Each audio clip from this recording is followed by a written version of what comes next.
Bé, molt bona tarda a tothom. Us donem la benvinguda en aquest Saló de Cent de l'Ajuntament de Barcelona, on tenen lloc els esdeveniments d'una major rellevància institucional de la nostra ciutat. Responem d'aquesta manera a la convocatòria del Gremi d'Editors de Catalunya per a la celebració del 10è aniversari d'aquest Fòrum Edita Barcelona, aquest espai de debat públic a l'entorn del llibre i de l'edició, amb el qual donem el tret de sortida a la temporada literària, que inclou, entre d'altres, un seguit d'iniciatives que tindran lloc a la nostra ciutat durant els propers dies i setmanes, començant pel propi Fòrum Edita i que, recordem-ho, s'allargarà fins aquest dimecres dia 10 i continuant, per exemple, per una nova edició de la Setmana del Llibre en Català. Aquest és el marc, aquest és el context que ens porten a trobar-nos avui i aquí amb l'objectiu de festejar una dècada de treball sectorial que impacta en el conjunt de la nostra societat. El Parlament de benvinguda ens l'adreçarà el regidor de Cultura i Indústries Creatives de l'Ajuntament de Barcelona, Xavier Mercé, sisplau.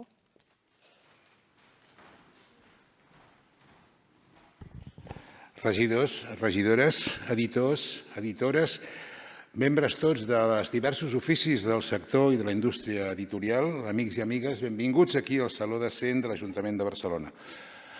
Permeteu-me, abans que res, donar les gràcies a la Universitat Pompeu Fabra i al Gremi d'Editors de Catalunya, principals responsables de que avui ens trobem en aquest Saló de Cent donant el tret de sortida al 10è Fòrum Edita.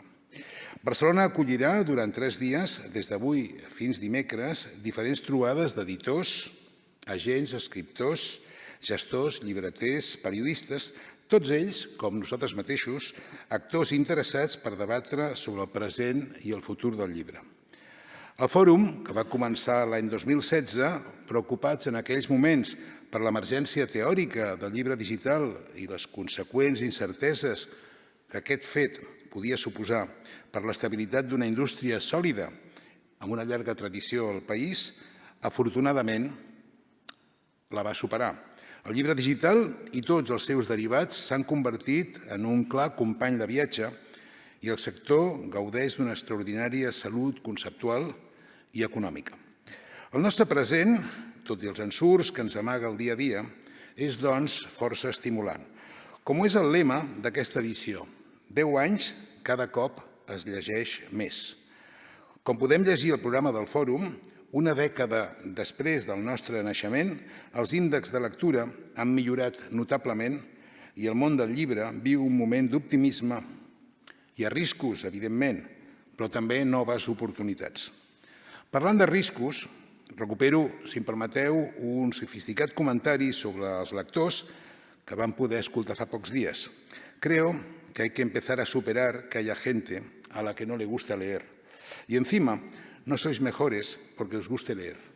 Això ho deia fa poc una influencer, la Maria Pombo, paraules que de ben segur tots haurem escoltat. Res a dir sobre desercions lectores, que quedi molt clar que tothom és molt lliure d'escollir com viure. Només deixeu-me dir, per al·lusions donada la meva condició de lector actiu, que és ben cert, crec jo, que llegir no necessàriament es fa millors persones, ni de bon tros. No citaré ara conegudes persones, de més que dubtosa honorabilitat, assassins, torturadors, dictadors, inclosos, que van ser i són grans lectors. Tampoc recordaré lectors compulsius, com per exemple Alíber Nécter, que es dedicaven, mentre no llegien, activitats poc edificants. O, si voleu, tampoc no recordaré aquell alitòsic muera la inteligencia que cridava Millán Astray, de qui no em consta que fos un gran lector, però es prenia molt seriosament la terrible molèstia d'opinar sobre els que sí que ho eren. Val a dir, d'afegit, que si algú no vol llegir sempre té a disposició un bon grapat de llibres, d'audiollibres.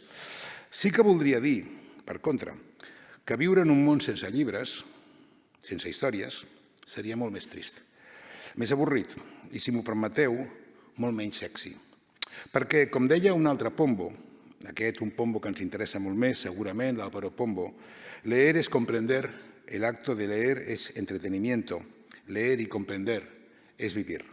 Jo, que em tinc per als que sí que creuen que llegir ens enriqueix com a persones, no sé si millors, però amb tota seguretat més complertes, recordo aquella infantesa gens fronterera amb l'adolescència on Twain, Dickens, Verne o Salgari varen definir tota una manera de voler viure la vida. El Fòrum Edita se'ns presenta com un espai privilegiat per debatre sense reptes, plantejar propostes de resposta i, sobretot, detectar les oportunitats que el nou panorama ens ofereix. Oportunitats pel sector, però també oportunitats per treballar en pro de l'accés i la divulgació de la cultura i l'apropament a nous públics. Que es faci a Barcelona té, a més, tot el sentit. Com sabeu, la literatura és un dels pilars més sòlids de la nostra identitat com a ciutat. Som capital editorial en català i castellà, capital editorial de la literatura hispanoamericana, una ciutat amb una forta tradició literària com a ciutat de naixement, residència o acollida d'escriptors, escriptores, traductors i traductores. Som la seu dels principals, o tenim els principals esglaons de la cadena del llibre, agències literàries, editorials, impremtes, distribuïdores, llibreries. Som la ciutat on s'atorguen alguns dels premis més importants del món literari. Som membres actius de la xarxa de ciutats de la literatura de la UNESCO.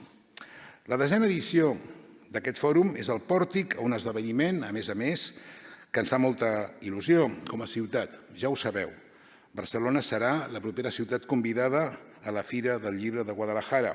Una ocasió per mostrar-nos com la capital editorial que som, tant en llengua castellana com també en llengua catalana. El nostre sector editorial és ras i curt, fantàstic. Té densitat, té diversitat, té compromís i el Fòrum Edita és un exemple més de la seva vitalitat, del seu lideratge i de la seva capacitat d'adaptació. Deixeu-me acabar animant-vos a continuar treballant en aquest sentit i en aquest sentit, us emplaço també a que en properes edicions del Fòrum Edita, una cita que ja s'ha fet lloc en el calendari literari de la nostra ciutat, transcendeixi l'àmbit professional i trobi fórmules perquè debats, propostes i reflexions puguin tenir també ressò més enllà del vostre ofici. De la mateixa manera que compteu o que comptem amb vosaltres, us demano que sempre vosaltres també compteu amb nosaltres. Moltes gràcies.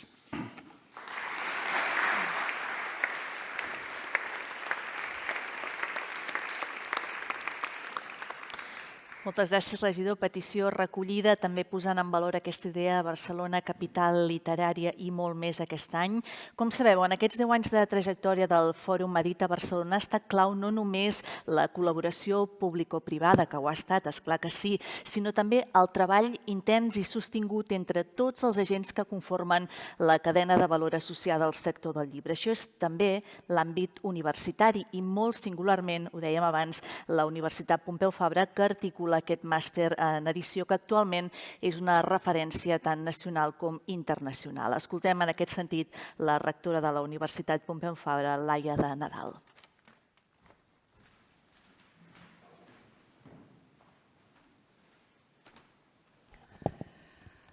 Doncs bona tarda a tothom, regidor, president del Gremi d'Editors de Catalunya i codirector del Fòrum Edita, altres codirectors del Fòrum Edita, professor i ministre d'Educació i Ciència a Portugal, companys, companyes i tots els professionals que esteu un dia com aquest avui. És un veritable plaer per la Universitat Pompeu Fabra obrir aquesta edició tan assenyalada del Fòrum Edita. Aquest any celebra, com s'ha dit, una dècada donant veu a la reflexió i al debat sobre el món del llibre i de l'edició.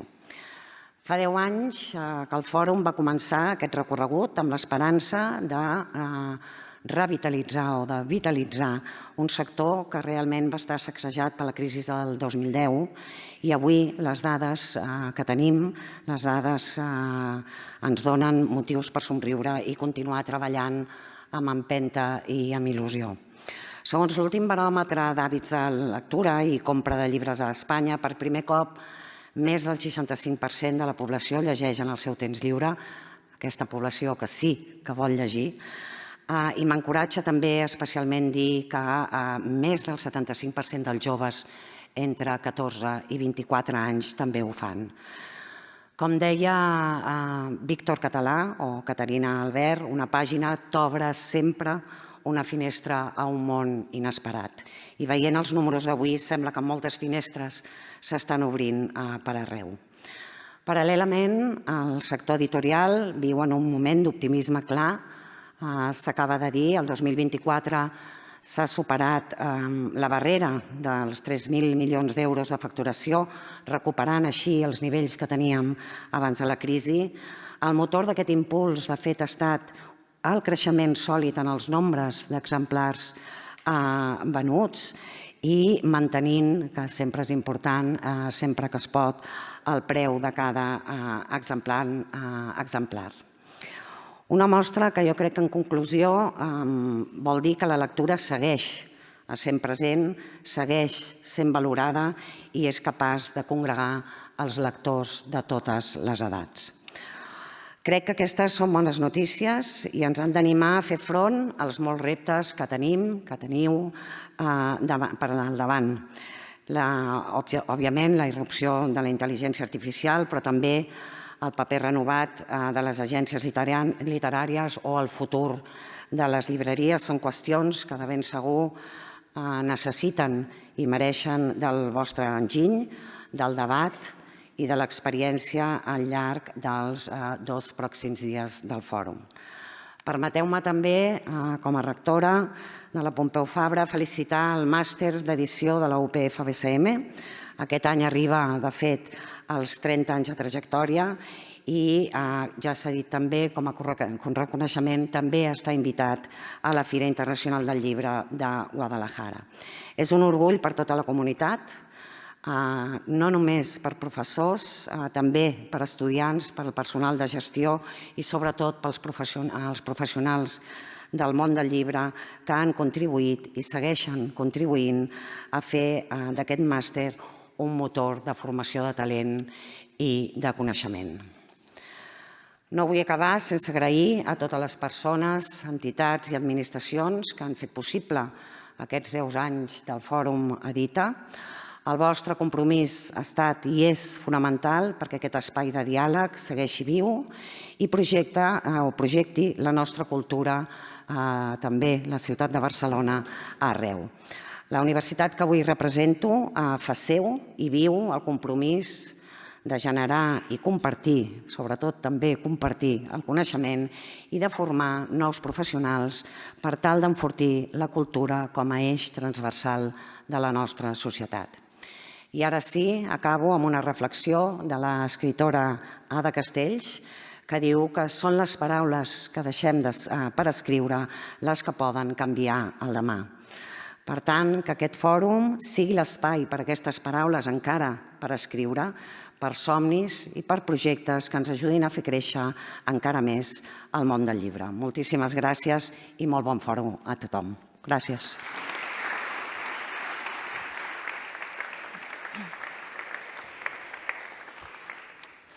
Moltes gràcies, rectora, renovant compromisos i parlar-nos també de coses concretes que de ben segur sortiran aquests dies. Ho dèiem a l'inici, l'organització del Fòrum Edita Barcelona respon a la voluntat del Gremi d'Editors de Catalunya de dotar-se d'espais de reflexió i debat que permetin fer front als reptes múltiples que afecten el sector del llibre. Escoltàvem, aquests 10 anys cada vegada es llegeix més. Aquest és l'enunciat, aquest és el lema d'enguany. De tot plegat ens en parla Patrici Tixis, que és president del Gremi i codirector d'aquest Fòrum Edita Barcelona.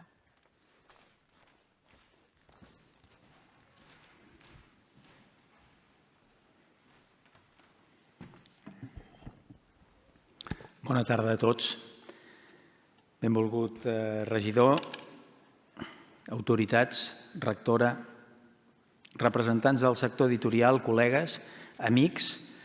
Voldria començar per donar les gràcies a tots els que heu fet possible que el Fòrum Edita arribi avui al seu 10è aniversari. Gràcies a tots els que heu participat i participareu enguany en els debats per la vostra generositat en compartir experiències i reflexions sobre el futur del nostre sector. Gràcies a CEDRO, a la Federació de Gremis d'Editors d'Espanya, a l'Ajuntament, a la Generalitat, al Ministeri, que han estat al nostre costat des del primer moment. Gràcies també a la Universitat Pompeu Fabra, que ens acompanyeu des del primer dia. Gràcies a tota la junta directiva del gremi, alguns dels quals esteu aquí, perquè juntament amb els que heu participat com a simplement oients d'aquestes jornades i amb els vostres suggeriments fem possible que cada any el fòrum sigui una mica més interessant. Gràcies als mitjans de comunicació que sempre ens acompanyen a la difusió del llibre i gràcies també als meus companys codirectors del fòrum, Javier Aparicio Maideu, fundador del màster d'edició del que comentava ara la rectora, i el periodista i escriptor Sergio Vila San Juan per la vostra dedicació i esforç en què tot això sigui possible. Ara fa 10 anys vam celebrar la primera edició del fòrum aquí mateix, en aquest saló, com es deia, amb una vocació oberta, plural, i per donar cabuda no només a editors de Catalunya per mirar-nos al melic, sinó obrir-nos a Espanya i també a la resta del món. I ho vam fer en aquest marc extraordinari del Saló de Cent. Este es un maravilloso espacio. Hablábamos antes con el profesor Nuno sobre este espacio. Fue construido en el siglo XIV con la finalidad de acoger una asamblea de 100 ciudadanos que supervisaban la actividad política de la ciudad. Era el llamado Consell de Cent. 100 años después, es decir, en el siglo XV, se editaba en Barcelona el primer libro que lo publicaron o lo imprimieron 3 alemanes afincados en Barcelona, Enrique Botel, Jorge von Holtz y Juan Planck. Imprimieron el primer libro que era La ética de Aristóteles en latín. Esto lo recordaba Sergio en la primera edición del Fórum, precisamente durante su intervención, citando a Manuel Llanas, uno de los escritores e historiadores de referencia de nuestro sector. Sin duda, este es el marco ideal para iniciar unas jornadas de debate y de prospectiva de una actividad que llevamos haciendo, como habéis visto, 500 años. Pero no quiero irme por las ramas y aterrizar en 2025, que es a lo que hemos venido. Hay muchas maneras de ser conscientes del paso del tiempo. En estos últimos 10 años, más allá de la inexorable caída de las hojas del tiempo, del calendario, quiero decir, han pasado cosas. Hemos cambiado de hábitos, ha evolucionado la tecnología y hemos incorporado nuevas palabras a nuestro vocabulario. Era difícil de imaginar hace 10 años que vocablos como pandemia, confinamiento, Zoom, Teams, streaming, inteligencia artificial generativa, sostenibilidad, romantasy, booktoker, por citar algunas, formarían parte de nuestro acervo con tanta naturalidad, sin pensar que estábamos viviendo una alucinación distópica. Palabras que conviven hoy con las que han configurado históricamente nuestra actividad desde hace 5 siglos y que siguen siendo la esencia de nuestro oficio. Escritura, tramas, personajes, editoriales, cubiertas, galeradas, papel, fajas, imprentas, distribución, etiquetas, librerías, bibliotecas. También era difícil de imaginar que en 10 años pasaríamos del mantra, que os acordaréis todos, los jóvenes no leen, a que, como sucede hoy, superan en más de 10 puntos los porcentajes de lectura de los adultos. Hemos pasado de escuchar que el libro digital y las plataformas tecnológicas acabarían con el libro físico y con las librerías, y hemos consolidado un modelo que está basado en la fortaleza del libro en papel y en las librerías como grandes prescriptores. Ellas son los establecimientos preferidos por los lectores para comprar los libros. ¿Y quién nos tenía que decir que el libro ocuparía un espacio central muy relevante en la conversación social? Pero pese a todos estos cambios a los que antes me refería, hay básicos que permanecen. Barcelona segueix sent la capital editorial de l'edició a Espanya i Amèrica Llatina. Comptem, ho sabeu, amb un teixit empresarial plural i divers que publica en català i en castellà i que està format per grans grups editorials, així com editorials mitjanes i petites, que són una mostra de l'extraordinària vitalitat del sector, de la capacitat que tenim d'emprendre, innovar i adaptar-nos als canvis i revolucions que han sacsejat el món des que vam començar a imprimir llibres i editar-los en el segle XV. I també la resiliència del sector. De cada crisi n'hem sortit reforçats i no és casualitat que el sector del llibre sigui la primera indústria cultural i sigui font d'inspiració per tots els àmbits de la cultura, gràcies a la força i la creativitat dels seus autors i de tota la cadena de valor del llibre fins que arriba als lectors. Si repasamos las preguntas que nos hacíamos en aquella primera edición de julio de 2016, aquí mismo, veremos que nuestras preocupaciones pilotaban en cómo recuperar las ventas después de la crisis de principios de la década y en lo que nos costaba conectar con el público joven, en adivinar hasta dónde acabaría situándose el umbral del libro digital, en los estragos que la piratería causaba a los derechos de propiedad intelectual y en hasta qué punto la vida frenética, reflejada en la reducción de los mensajes a los 140 caracteres del entonces llamado Twitter, afectaría a la lectura reposada y profunda de un libro. Y también en cómo convencer a las administraciones de incorporar la lectura en los planes de enseñanza, pero para mejorar la comprensión lectora de nuestros alumnos. Hoy, después de estos 10 años en los que hemos vivido una de las crisis más duras a principios de esta década, la pandemia, el libro se ha convertido en el entretenimiento cultural más valorado socialmente.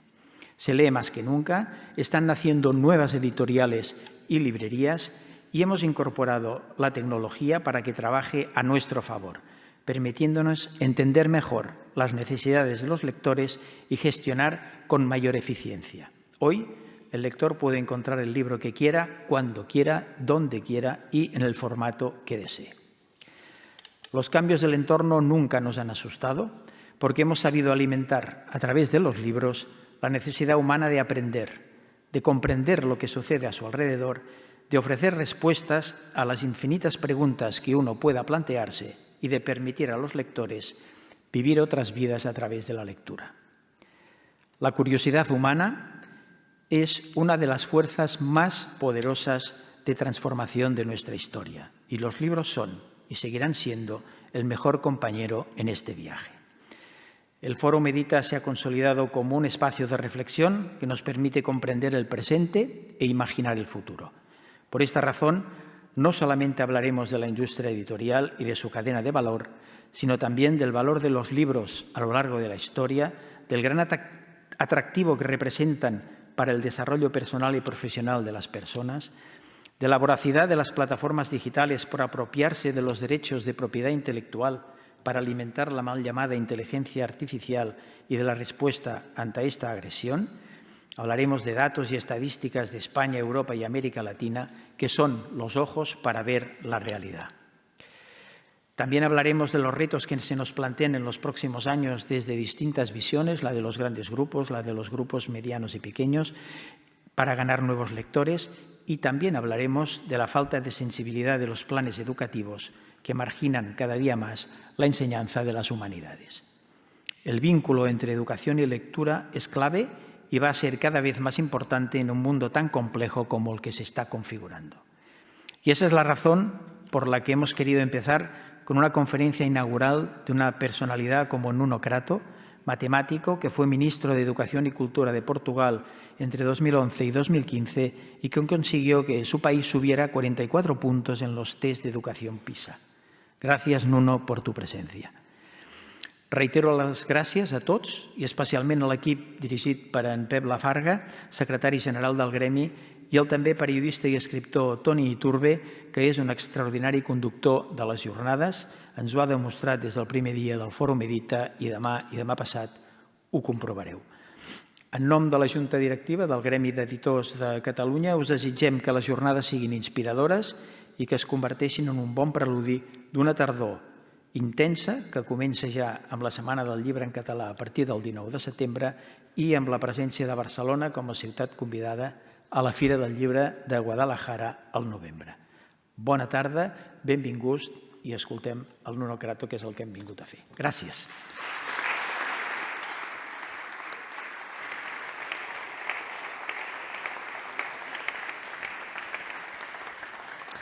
Moltes gràcies, Patrici Tixis. Ho dèiem ara, doncs. Aquest és podríem dir, l'enunciat, aquesta educació i cultura. Anem a aprofundir una mica en el que alguns experts han fins i tot anomenat com el mirall portuguès. Així, pues bienvenido, Nuno Crato, por favor. Gràcies.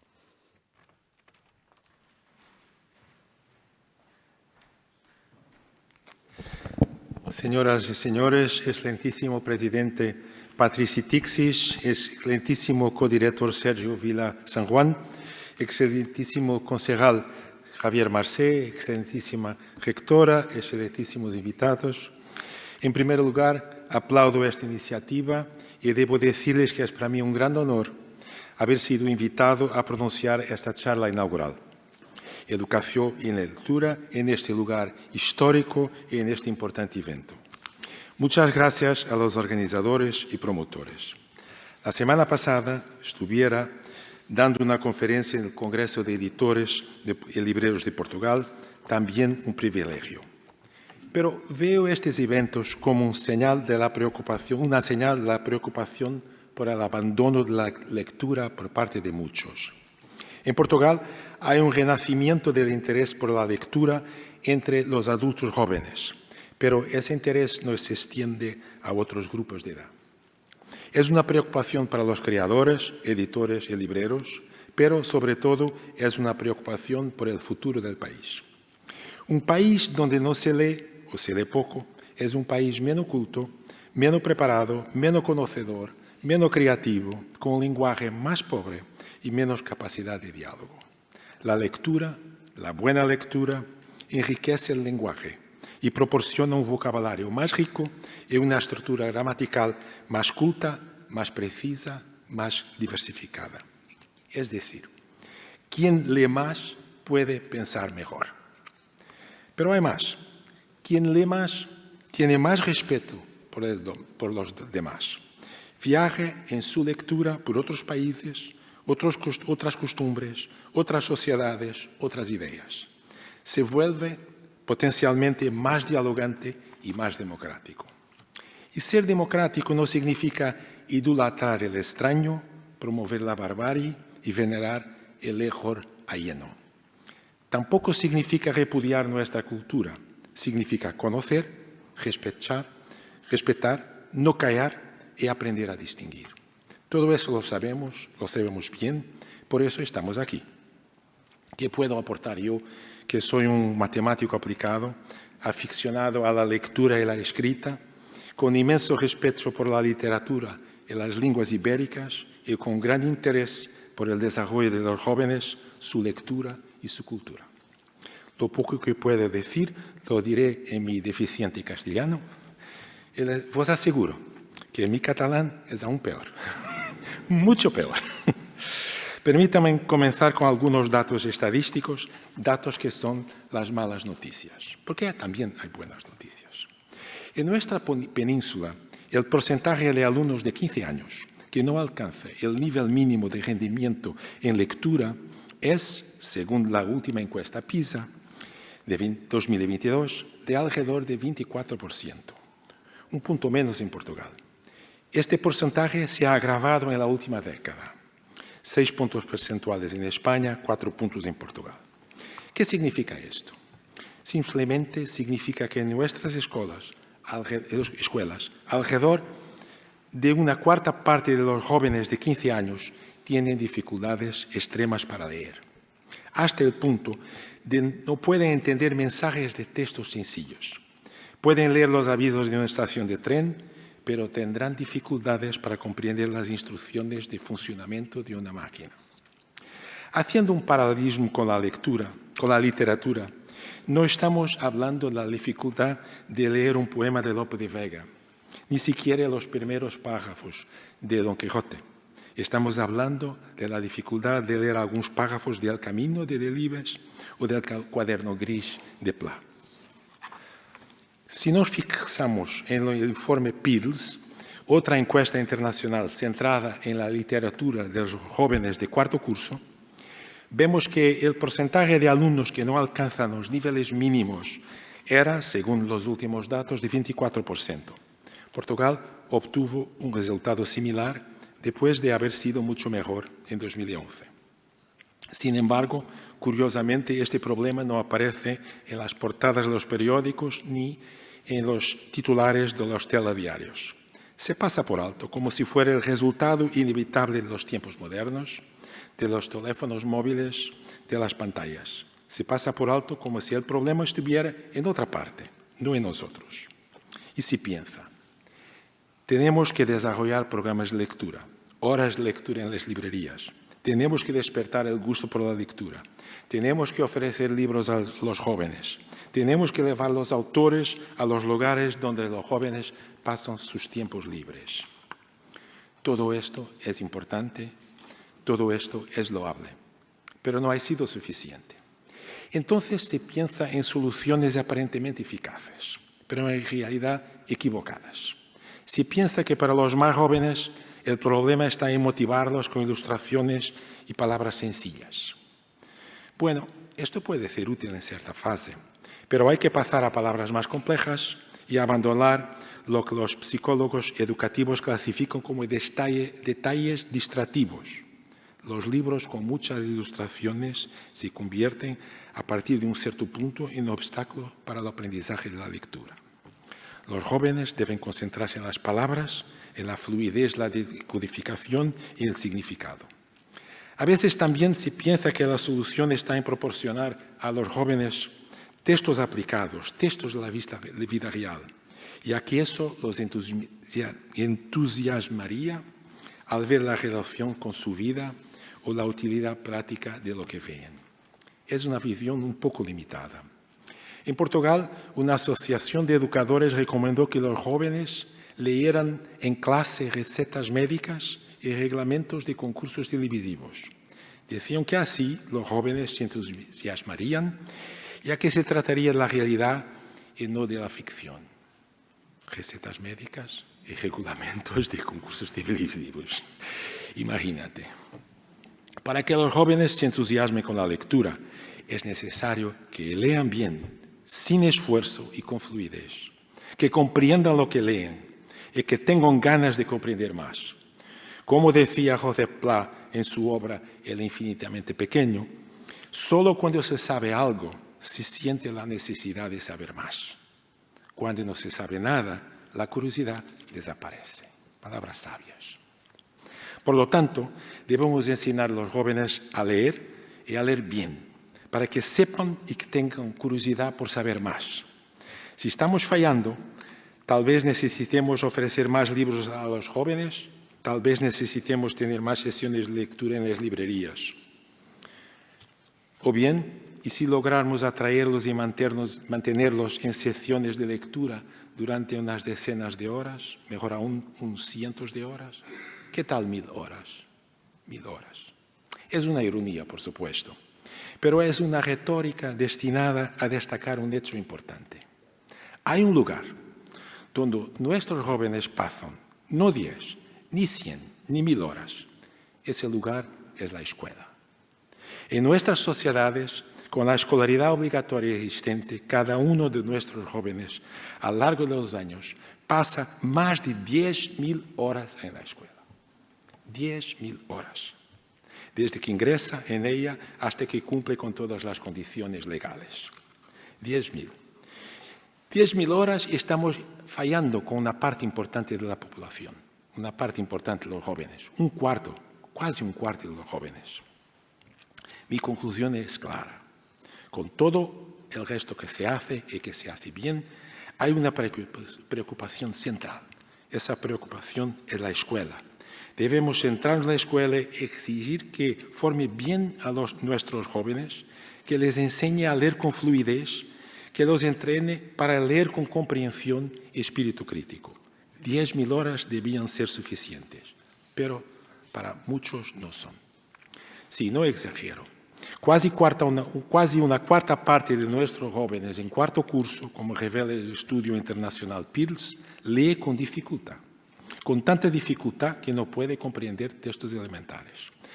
Cuando un porcentaje similar de nuestros jóvenes, al llegar a los 15 años, como medido por PISA, sigue teniendo dificultades para leer, entonces la escuela está fallando para una parte importante de los jóvenes. Y no debería fallar. ¿Qué podemos hacer? Como ciudadanos, podemos exigir que la escuela cumpla su función, que el plano de estudios no se degrade, que sigan métodos de enseñanza explícitos y rigurosos, basados en la mejor evidencia científica, que se exija a los jóvenes estudio y trabajo, que se conozcan los resultados de los alumnos, que exista una evaluación fiable y frecuente, publicada. La culpa no es de los profesores. Sobre todo, no es de los profesores, no es de los maestros. Es de políticas educativas que sustituyen la enseñanza y la exigencia por facilidad y diversión. La escuela no es un parque de atracciones, como denuncia un filósofo que está aquí, Gregorio Luri. La escuela no puede ser un parque de atracciones. Hay que librar una batalla social en favor de la escuela, que otras actividades como la promoción de la cultura de la lectura, todas ellas loables, no nos hagan olvidar en absoluto esa batalla social por una buena escuela. Es una lucha de todos. Estamos entre editores y libreros. ¿Qué pueden hacer los editores y libreros? Yo diría que pueden hacer mucho, incluso luchando contra corrientes adversas. Y hay un ámbito en que el trabajo puede ser aún más importante de lo que muchos de nosotros sospechamos. Me refiero, obviamente, a los libros de texto. Como creo que saben, o que algunos saben, hace poco escribí una apología del libro de texto que el profesor Francisco López Róperes y Ediciones Narcea, las señoras Ana de Miguel y Mónica González, tuvieron la amabilidad de acoger y editar. Pasemos, pues, a los libros escolares. Y debemos hacerlo porque no solo son importantes, solo que en las últimas décadas han surgido movimientos de rechazo hacia este instrumento. Un buen libro de texto es una pieza esencial del sistema educativo. Idealmente debe ser un traductor del currículo, un guía para los profesores y un instrumento de trabajo para los alumnos. Debe proporcionar una referencia para toda la evaluación, tanto para los exámenes de pruebas como para la evaluación formativa realizada por los profesores en la clase. En su trayectoria escolar es imprescindible que el estudiante se acostumbre a consultar los libros de texto.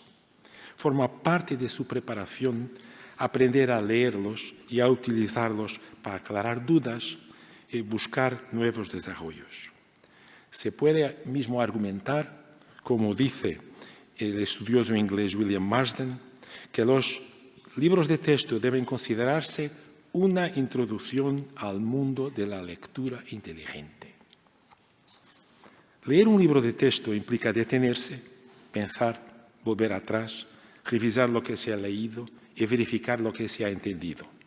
Es mucho más que una lectura superficial, aunque una lectura superficial, por el simple placer de conocer el desenlace de una historia, tenga sus grandes méritos, sin duda.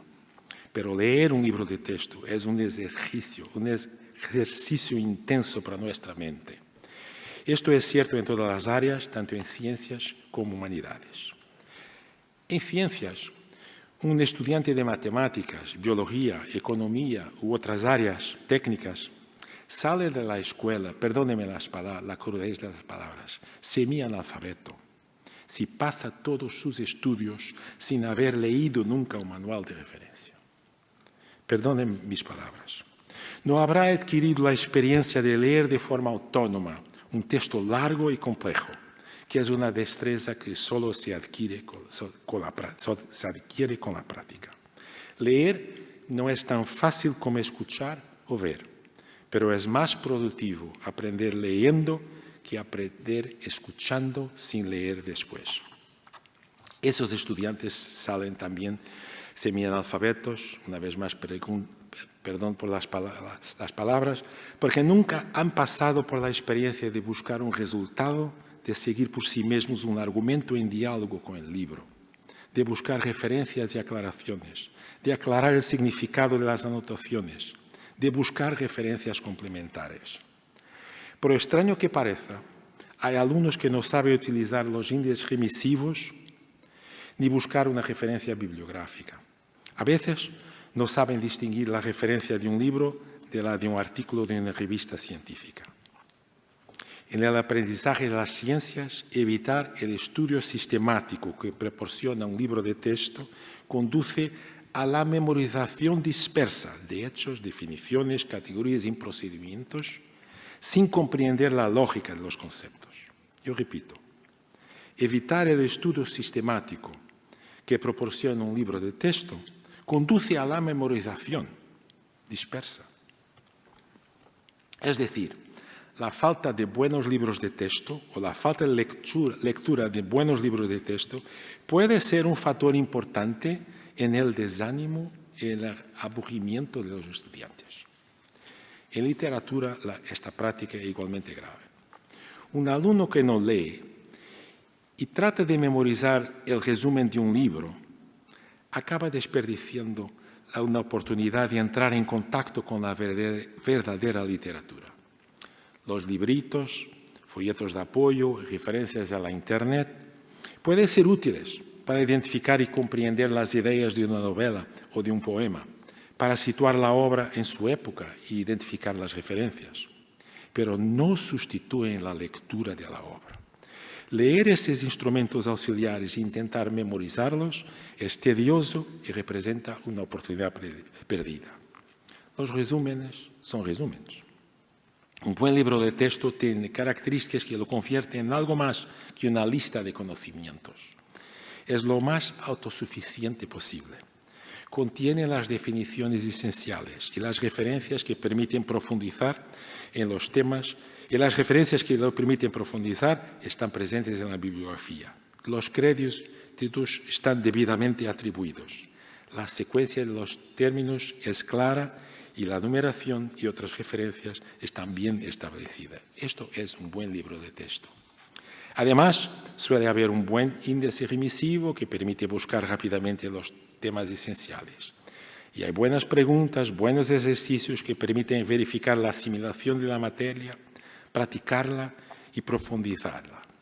Por último, existe una revisión cuidadosa, ya que el libro es examinado por varias personas, pasa por miles de lectores y sufre modificaciones a lo largo de las sucesivas ediciones. Estos son los buenos libros de texto. Todo esto parece obvio, pero vivimos momentos en que es importante repetir el obvio, y ya que incluso el obvio está despreciado. No son solo las pláticas descuidadas que conducen al menosprecio de los manuales, sino también algunas teorías pedagógicas que repudian la enseñanza organizada y, por tanto, repudian los libros de texto y, por tanto, repudian la lectura sistemática. El problema tiene raíces antiguas. Si miramos el fondo, encontramos visiones educativas arraigadas en las ideas de Jean-Jacques Rousseau y ahora de inspiración postmoderna. Son visiones que menosprecian los libros de texto, acusándolos de inducir un conocimiento estructurado, generalizado y uniforme. Acusándolos de inducir a cosas buenas. El conocimiento estructurado, generalizado y uniforme es necesario para el país, para todos los países. Este rechazo del libro de texto es el repudio de la educación científica clásica y erudita y deriva de un programa ideológico radical que, al favorecer la educación centrada en el alumno, contradice la educación organizada en asignaturas y, por tanto, los libros de textos basados en asignaturas. Hay escuelas de formación de profesores en las que se dice que solo los malos profesores recurren a los manuales. Se ha creado un ambiente general que deprecia los manuales y la literatura como conocimiento formateado, y los profesores que los utilizan son vistos como perezosos, incapaces o poco creativos. No sé lo que pasa aquí, pero pasa en algunos locales. Las desventajas son obvias. Los profesores pierden el tiempo preparando fotocopias y otros documentos dispersos que no pasan por ningún filtro. y que no apoyan el aprendizaje estructurado tanto cuanto sería posible. Los profesores menos experimentados sufren más y sus alumnos aún más. En Francia, como denunció la Comisión Villani, se ha llegado al absurdo de que algunas escuelas gastan más recursos financieros en fotocopias que en la compra de manuales. La delegación de la definición del plan de estudios en el profesor es habitual en la enseñanza universitaria, pero esta enseñanza es naturalmente más avanzada y evoluciona más rápidamente, por lo que necesita más flexibilidad y variabilidad. La enseñanza universitaria no es lo mismo que la enseñanza nacional obligatoria, cuya función es proporcionar a los jóvenes conocimientos generales y fundamentos de formación esencialmente comunes. Pero también hay mucho a decir al respecto de la enseñanza universitaria, que retrocedió mucho en las últimas décadas del siglo XX para luego volver a evolucionar. A mediados del siglo XX existía en las universidades portuguesas la preocupación de producir o utilizar manuales de calidad, libros de texto de calidad, sobre todo en las disciplinas fundamentales. A finales del siglo se retrocedió a las fotocopias dispersas. Hoy día, al menos en mi país, la enseñanza universitaria está afortunadamente reintroduciendo los manuales escolares. Y los libros de texto deben introducirse de forma sistemática y enérgica, ya que muchos alumnos prefieren las vías fáciles. A menudo, los elementos de estudio preferidos por los alumnos son los apuntes de clase. Esto ocurre en la enseñanza superior también, donde los estudiantes utilizan notas o diapositivas de PowerPoint proporcionadas por los profesores. Son pésimas fuentes de estudio, ya que contienen imprecisiones incontrolables. Son el resultado de un proceso sujeto a mucho ruido, en el que todos los participantes se pueden equivocar.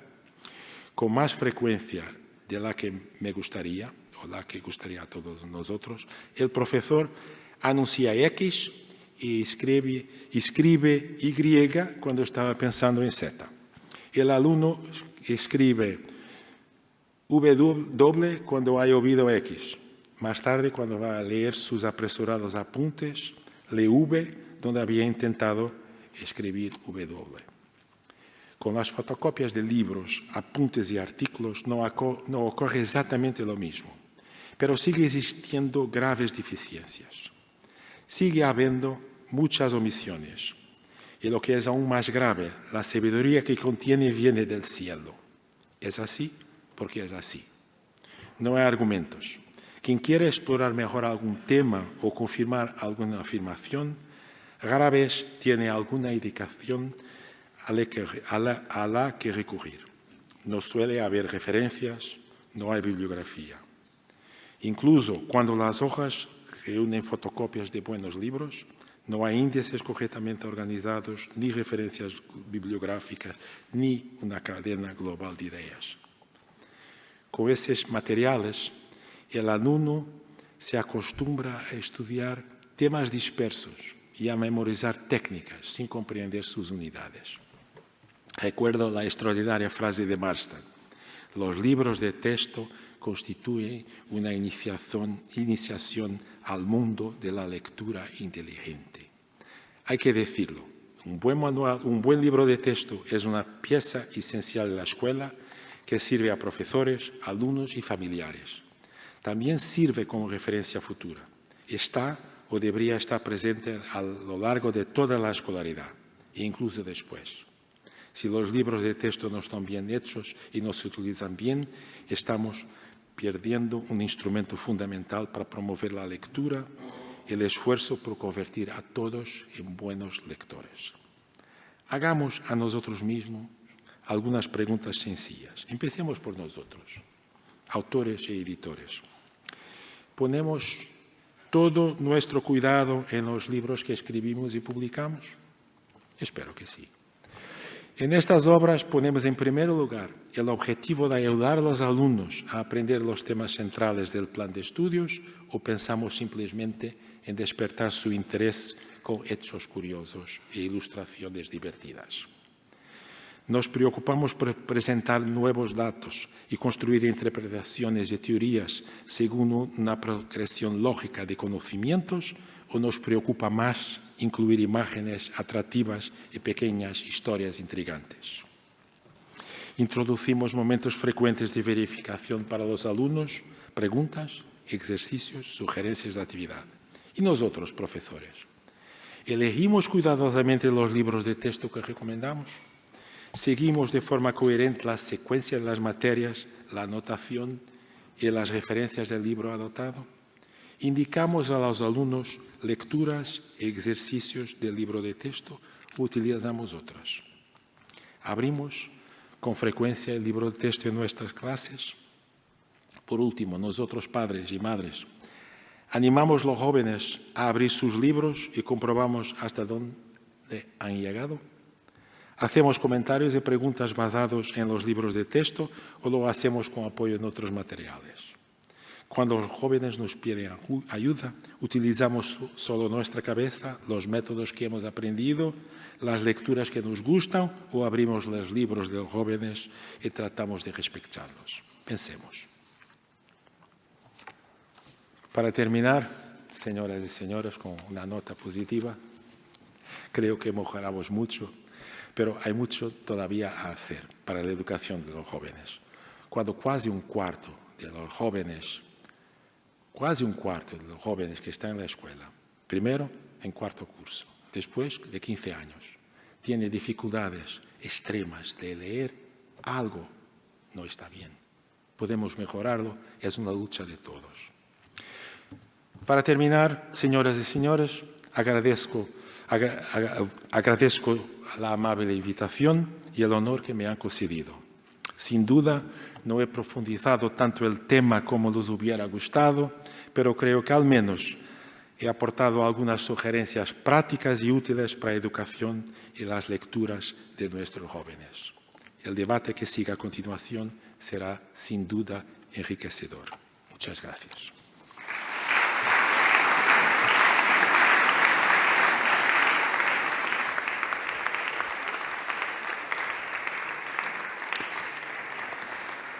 Muchas gracias, Nuno Crato. Interesante su cartera. Recordamos que unía, por una parte, educación, también tecnología y ciencia. Estas ideas ya que se apuntaban, leer y leer bien, la escuela y todo lo que la escuela conlleva, planes de estudio, profesorado, claro que sí, y también esta idea del libro de texto o manuales de texto. Si hay un buen conversador, si hay un buen periodista en esta sala, ese es Sergio Bruno San Juan, y queríamos aprovechar esta oportunitat ja en debat, en conversació més amena. Per tant, si us plau, quan vulgueu.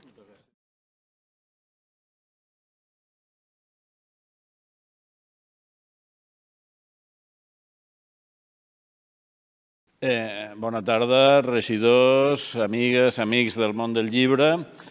Gracias, Nuno Crato, por esta magnífica exposición donde se han abordado puntos claves de la educación actual en un día especialmente significativo, porque hoy se inicia el curso escolar. Por tanto, hay mucho que aprender de lo que estás diciendo. Primero de todo, una curiosidad personal.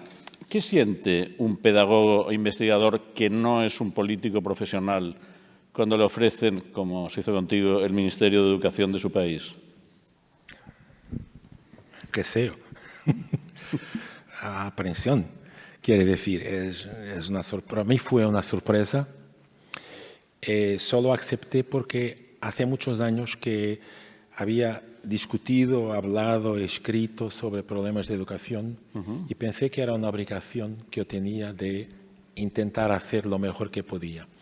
Pero si me hubieran ofrecido el Ministerio de los Negocios Extranjeros, no había aceptado, por supuesto. Yo acepté porque tenía un plan o un conjunto de ideas. ¿Y qué pasó cuando tuviste que poner esas ideas en la práctica? ¿Qué tanto por ciento de ellas conseguiste que cuajaran?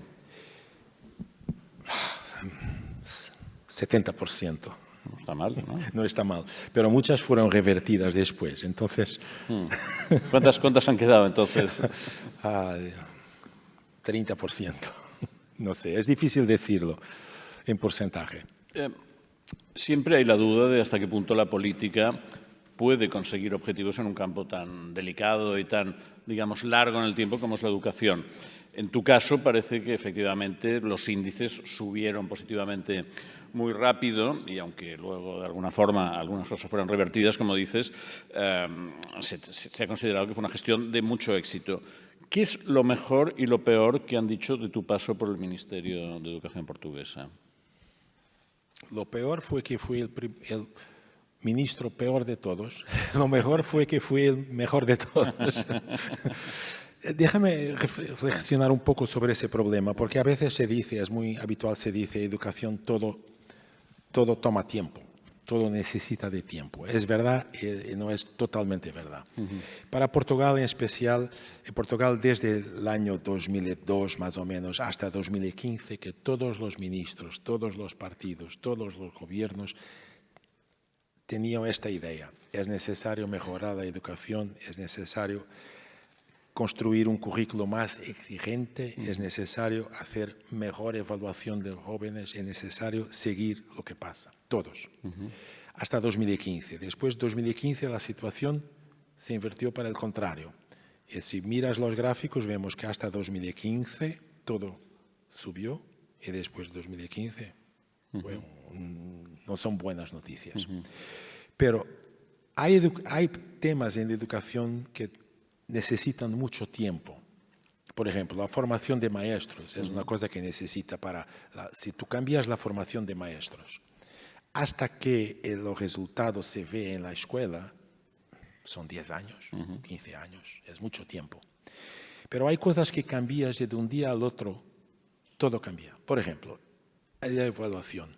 ¿Perdona? La evaluación. La evaluación. Si hay exámenes y tú retiras los exámenes, todo cambia.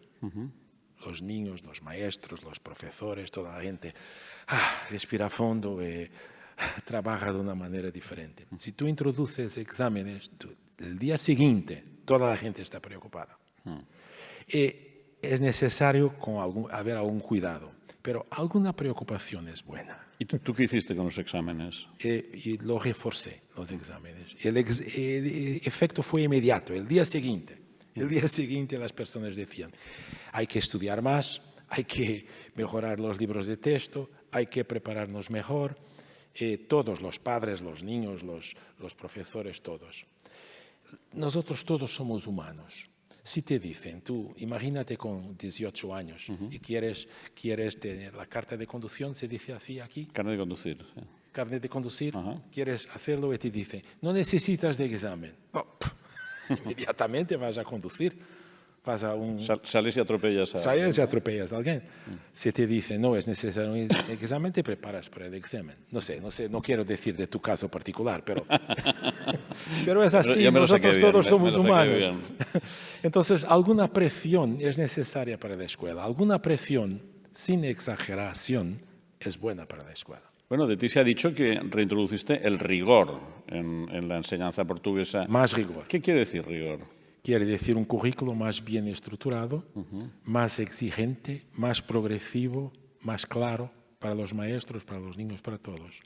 Y quiere decir después que vas a hacer pruebas sobre ese currículo y que vas a verificar si se consiguió o no que los estudiantes entendieron, llegaron al punto que es necesario. En España hay bastante la idea general de que los planes de educación no funcionan mucho porque los distintos partidos los hacen sin consenso. Cuando llega un partido al poder, hace un plan de educación sin consensuarlo con la oposición. Cuando llegan los siguientes, lo desmontan y hacen otro. ¿Hasta qué punto es necesario el consenso político para poner en marcha un cambio educativo? Hubo un consenso político en Portugal desde 2002 hasta 2015. Con luchas, con peleas, con diferencias, pero lo esencial, todos estábamos de acuerdo. Todos estamos de acuerdo que es necesario un currículo más exigente, que es necesaria evaluación. Y ese consenso no había antes y no hubo después. Ahora estamos en un punto de viraje, vamos a ver lo que pasa. Tú has hablado, y citando a nuestro amigo Gregorio Luri, que también pasó por este foro, que hay que ser exigente, pero muchas veces los padres son los primeros que no quieren. ¿Cómo funciona esta dialéctica entre los pedagogos y los padres? La educación es un caso especial, porque tú vas a un restaurante y si te dan poca comida, tú protestas. No, poca comida. Tu educación, tú dices al niño, no es necesario saber tanto, y el niño está feliz. Es el contrario, si tú das menos, los hay que se quedan contentos. Si das más, se quejan. Pero al fondo, tú tienes una responsabilidad, no es para el interés inmediato de los jóvenes, para el interés futuro. Y tú sabes que tienen que aprender muchas cosas. Entonces, tienes que dar más y mejor a los jóvenes. Has criticado aquí en tu libro Apología del libro de texto, que es de lectura muy recomendable, porque yo creo que es para todos los públicos, no solo para pedagogos, publicado por Narcea. En ese libro atacas a los libritos, folletos de apoyo y referencias en Internet con mucha dureza. ¿Larga vida al papel, entonces? ¿Los editores pueden estar tranquilos? Tú tienes el arte de hacer 3 preguntas en una. Bueno, sí, así si quieres solo me puedes contestar lo del medio. No, perdóname, déjame empezar. Yo creo que los libritos, las fotocopias, pueden ser útiles, los recursos de Internet pueden ser útiles, no digo que no. Por ejemplo, yo leí hace poco tiempo, o leí segunda vez el Cándido. ¿Se dice Cándido? Cándido, sí, sí. Cándido. Después de leerlo, leí un librito, un Cliff Notes, sobre el libro. Entendí cosas que no había entendido antes. El problema no es haber un libro que explica el Cándido. El problema es solo leer el librito. Y muchos estudiantes solo leen el resumen de una obra, no leen la obra, no saben lo que es. Es como que hablar de una comida sin probarla. Es muy importante leer el libro, pero también puedes leer otras cosas. Lo mal está en no leer los fundamentos y leer los auxiliarios. Primera pregunta. Segunda. Larga vida al papel. Larga vida al papel. Hay 2 cosas aquí. Una cosa es larga vida al libro de texto. Y lo que quiero decir con larga vida al libro de texto... Déjame que haga una pequeña intrusión. Viniendo desde el hotel hacia aquí en taxi, hablábamos de que el libro de texto es una redundancia, porque todos los libros tienen texto, ¿no?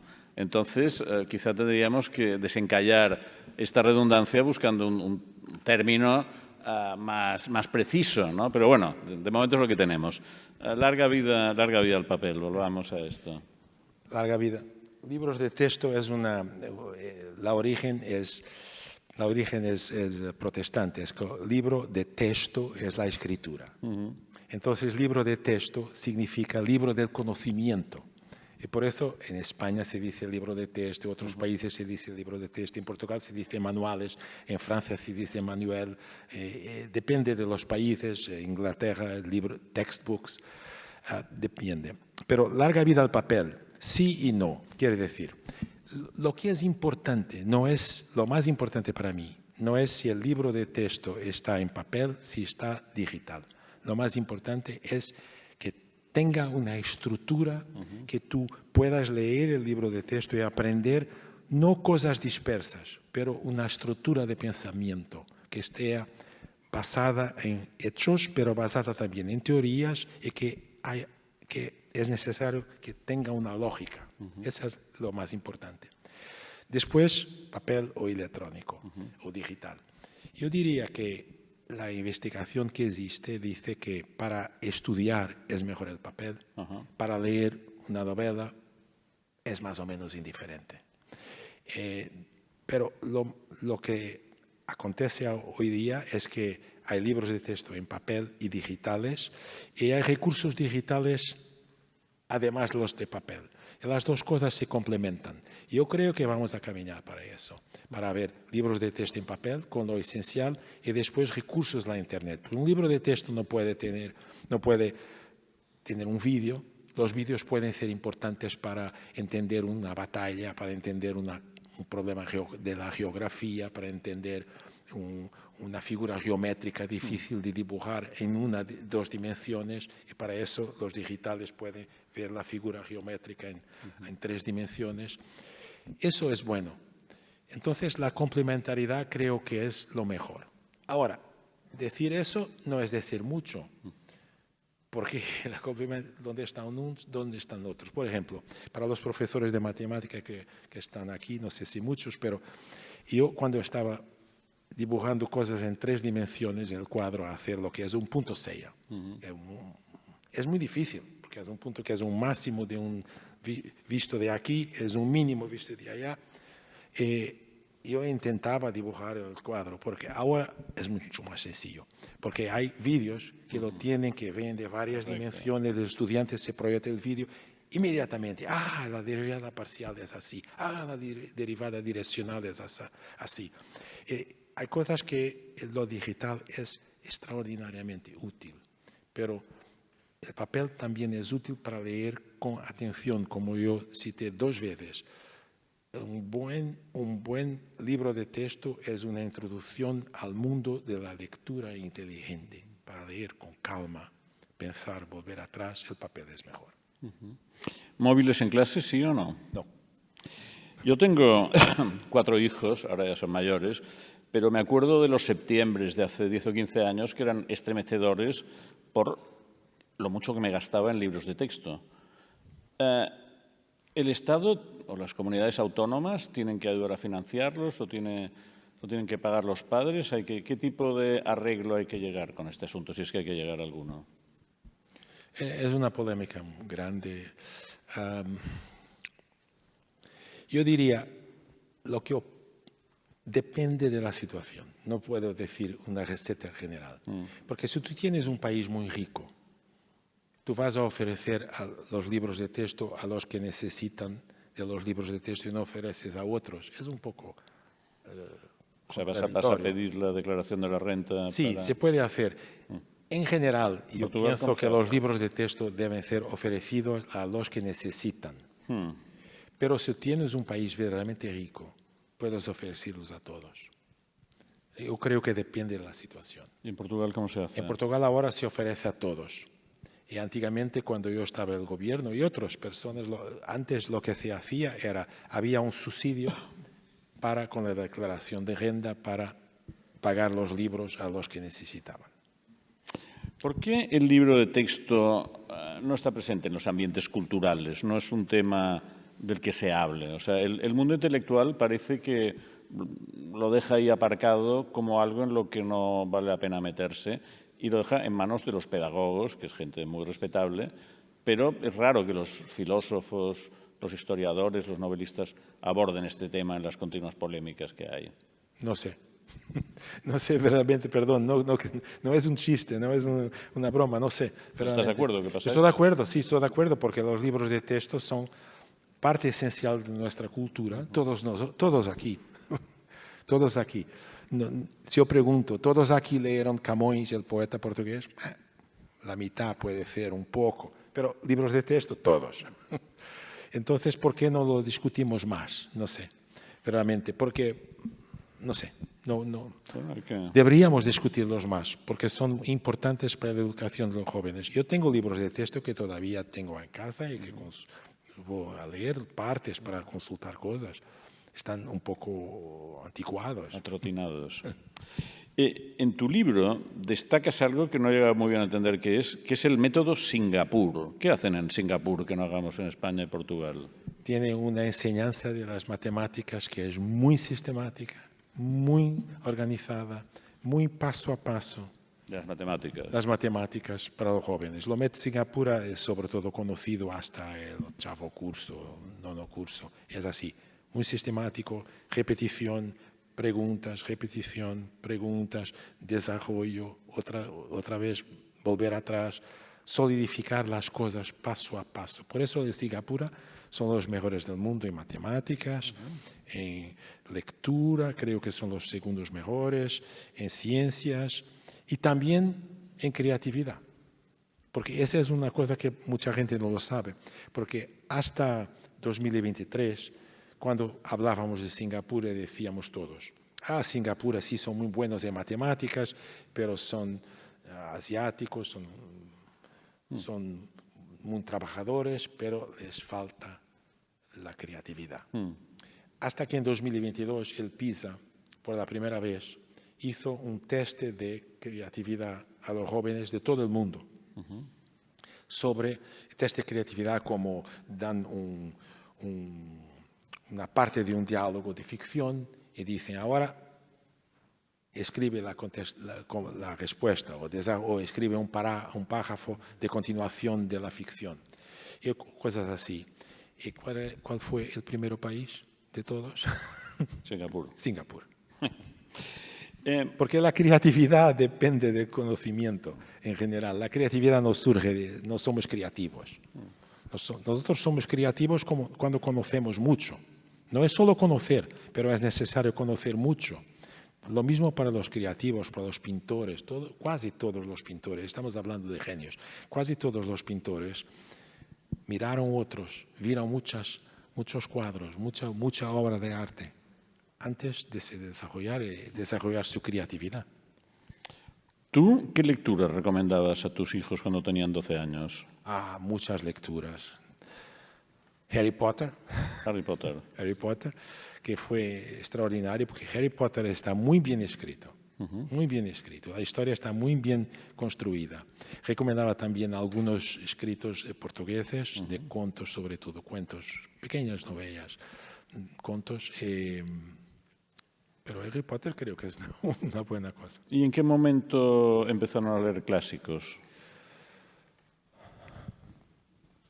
A leer adaptaciones de clásicos creo que en cuarto curso más o menos. Por ejemplo, ¿Los Lusíadas? Ilíada, la Ilíada, una adaptación de la Ilíada, que es una cosa también muy interesante, porque a veces pensamos, yo hablé de eso cuando hice esta intervención, que a veces pensamos que las cosas aplicadas, que tienen más ligación con la vida real, son más atractivas para los jóvenes. No. Los jóvenes les gustan las estrellas, los hucos negros, las leyendas griegas, Fantasía. las cosas fantásticas. Y los griegos, especialmente la Ilíada, es extraordinaria, les gustaba mucho las historias de Ilíada. Odisea también, pero Ilíada es más rica, creo yo.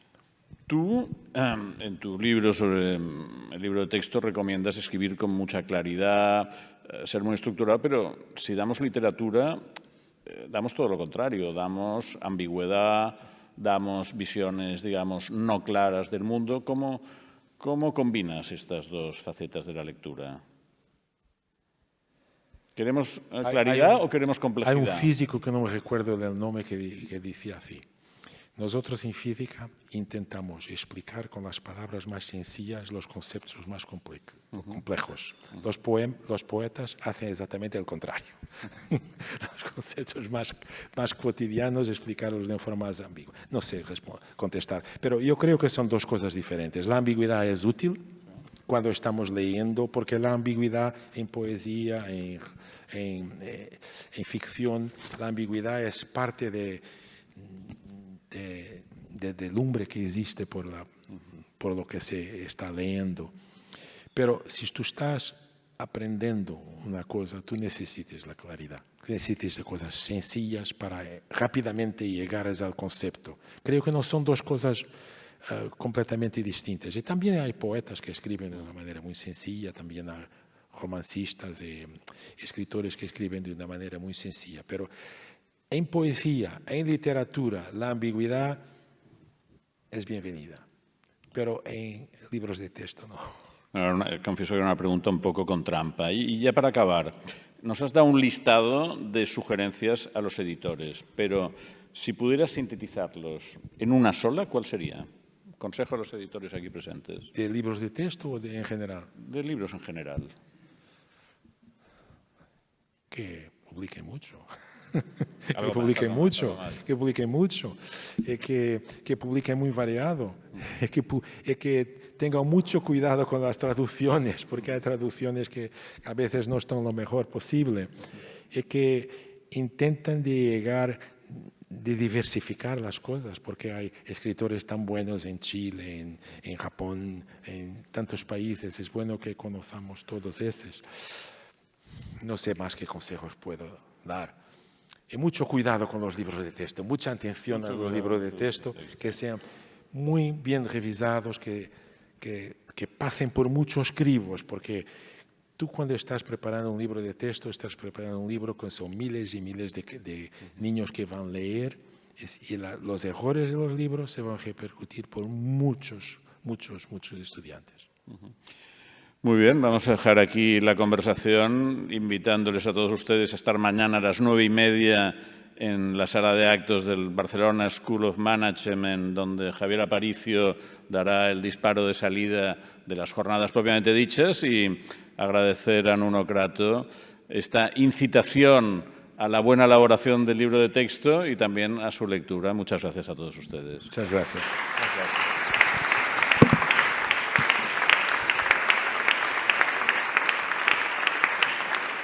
Muchas gracias, Sergio, Nuno. No vayáis muy lejos. Gràcies per la visió, per la generositat també a l'hora de compartir-ho. Bé, doncs amb aquesta conversa arribem al final d'aquest acte.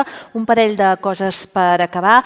El contingut de totes les sessions, recordeu, les podeu recuperar, seguir, consultar a través de les xarxes socials del fòrum, i ara a la sortida podreu a la tauleta que hi ha recollir un exemplar d'aquest llibre commemoratiu del qual us hem parlat en el decurs de l'acte, aquest Passió per editar, en la seva versió o en català o en castellà. Acabarem ara sí amb la fotografia de grup, seguint les indicacions de les companyes de protocol. La farem amb sentit invers als escons, per tant posarem una petita escaleta aquí. Us demano a tots els participants i autoritats que us acosteu, us atenseu, i al públic que resti aquí per poder sortir tots plegats a la fotografia. Moltes gràcies, l'enhorabona a tots per aquests anys i bon fòrum.